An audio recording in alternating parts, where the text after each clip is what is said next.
Mwanamke mwenye kiburi hawezi kuijenga ndoa yake.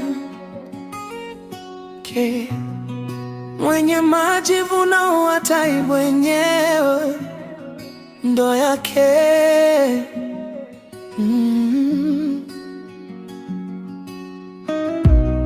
Mwanamke mpumbavu hataivunja ndoa yake kwa mikono yake mwenyewe, bali mke msikivu ataijenga ndoa yake kwa mikono yake mwenyewe.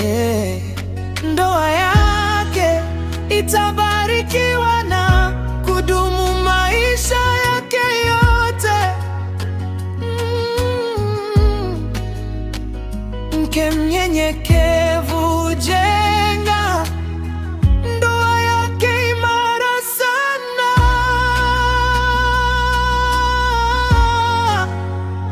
Omba Mungu akupe unyenyekevu kwenye ndoa, akuondole kiburi na majivuno kwenye ndoa.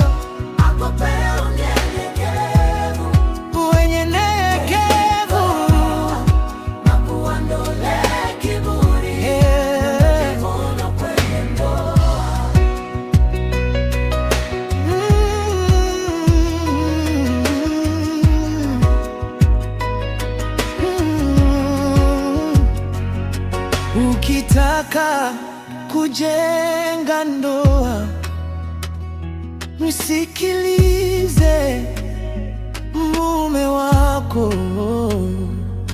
Ukitaka kubomoa ndoa,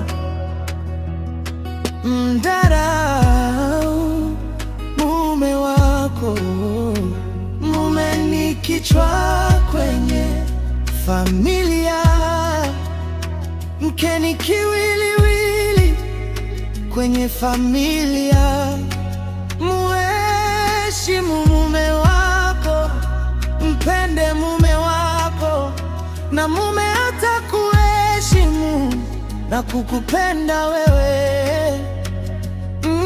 Ndoa yenu itapata kibali kwa Mungu na kuwa ndoa njema yenye baraka, amani, furaha na upendo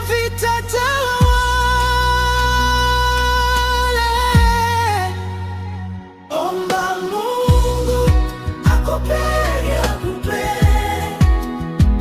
kwenye ndoa, akuondole kiburi na majivuno kwenye ndoa, akupe unyenyekevu kwenye maagano, akuondole kiburi na majivuno kwenye ndoa,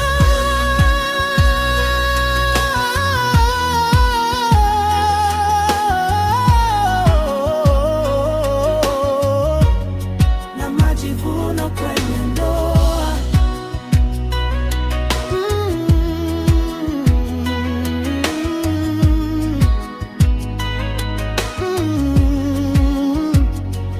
Mungu akupe unyenyekevu kwenye ndoa, akuondole kiburi na majivuno kwenye ndoa.